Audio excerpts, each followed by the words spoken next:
Hello बच्चों, तो कैसे आप सब लोग। स्वागत करता हूँ आप सबका आपके अपने यूट्यूब चैनल भारत एजुकेशन में। तो बच्चों वाह क्या मज़ा आ गया आज का पेपर का रिव्यू सुन के। एक नंबर पेपर था आज। था आपके मराठी मीडियम के बच्चों का मराठी का पेपर। तो चलो बच्चों शुरू करते हैं आज के पेपर का सोल्यूशन। और बच्चों उससे पहले मैं बताने वाला हूँ कि आपको जो इंपॉर्टेंस चाहिए नेक्स्ट पेपर हिंदी के, वो भी अपने यूट्यूब चैनल पे मिल जाएंगे। जो हमारे सर ने इंपॉर्टेंस दिए सारा का सारा विद ग्रामर राइटिंग स्किल्स सब उसमें आया है आज के पेपर में। मजा आ गया। तो चलो सुरू करते। सगळ्यात पहिल्यांदा विद्यार्थी मित्रांनो इथे बघा आन्सर्स काय आला पाहिजे। फारसी, अंग्रेजी, अरबी, कन्नड हे आपका यहाँ पे बच्चों आन्सर होना चाहिए था।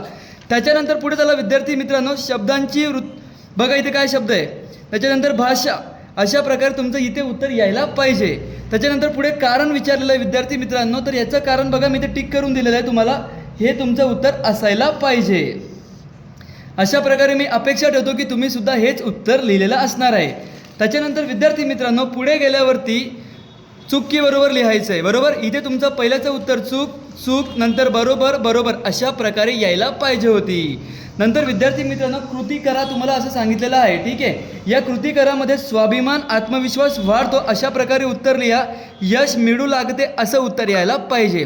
त्याच्यानंतर विद्यार्थी मित्रांनो आकृती पूर्ण करा, याच्यामध्ये तुमचं उत्तर असं यायला पाहिजे आदर आणि इथे आला पाहिजे विश्वास, अशा प्रकारे हे उत्तर असायला पाहिजे। त्याच्यानंतर विद्यार्थी मित्रांनो पुढे बघा तुम्हाला कविता दिलेली आहे, त्याच्यावरती तुम्हाला उत्तर विचारलेले आहे। इथे बघा सत्कीर्ती वाढवावी, इथे आहे अपकीर्ती सांडावी, अशा प्रकारे तुम्ही उत्तर लिहिलेलं पाहिजे। तर तुमचं उत्तर एकदम बरोबर आहे विद्यार्थी मित्रांनो। पुढे गेल्यावरती विद्यार्थी मित्रांनो इथे आकृती पूर्ण करा असं आहे, कधीही करू नयेत अशा गोष्टी। तर त्याचे उत्तर बघा इथे मी लिहिलेले आहे, तुम्ही बघू शकता प्रॉपरली की तुमचे एक्झॅक्टली काय उत्तर यायला पाहिजे होते। त्याच्यानंतर विद्यार्थी मित्रांनो तुम्हाला इथे कविते संबंधित प्रस्तुत कवितेचे कवी कोणतं त्याचं उत्तर मी लिहिलेलं आहे। प्रस्तुत कवितेचा विषय इथे मी मांडलेला आहे। बाकी तुमचे मोठे उत्तर आहे म्हणून मी ते इथे लिहू शकलेलो नाही आहे विद्यार्थी मित्रांनो। ठीक आहे, याच्यानंतर विद्यार्थी मित्रांनो पुढे जाऊया आपण लगेच पुढच्या पेपरचं सोल्युशन। इथे बघा काय विद्यार्थी मित्रांनो समास, समास हा असा भाग आहे। इथे तुमचं पहिल्याचं उत्तर विद्यार्थी मित्रांनो कर्मधारण समास असं यायला हवं आणि दुसऱ्याचं उत्तर इथे द्विगु समास असं यायला पाहिजे। त्याच्यानंतर विद्यार्थी मित्रांनो शब्दसिद्धीमध्ये कारागिरी, अतिरेक, लाल लाल, हुरहुर अशा प्रकारे हे शब्दांची उत्तरं यायला पाहिजे। वाक्यप्रचारांचे उत्तरं तुम्ही अशा प्रकारे बघू शकता विद्यार्थी मित्रांनो की काय यायला पाहिजे होते।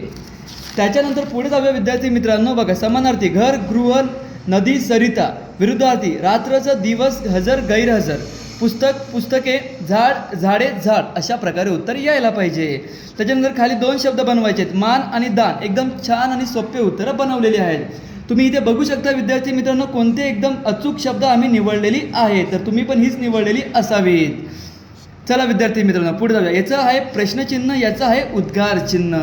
बायोडाटा म्हणजे स्वपरिचय विद्यार्थी मित्रांनो, मोबाईल म्हणजे भ्रमणध्वनी, अशा प्रकारे भ्रमणध्वनीचा मस्त जोक झाला असणार विद्यार्थी मित्रांनो, तुम्हाला समजलंच असणार पुढे निबंधामध्ये।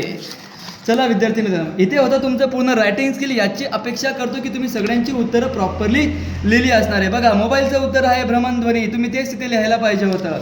चला विद्यार्थी मित्रांनो अशा प्रकारे होतं आजचा मराठीच्या पेपरचं सोल्युशन। असेच जर तुम्हाला हिंदीचे आणि मॅथचे एकदम इम्पॉर्टन्स पाहिजे तर नक्की आपल्या चॅनलला सबस्क्राईब करा। आपल्या चॅनलवरती मॅथचे महामॅरेथॉन लेक्चर होणार आहेत विद्यार्थी मित्रांनो। चला थँक्यू विद्यार्थी।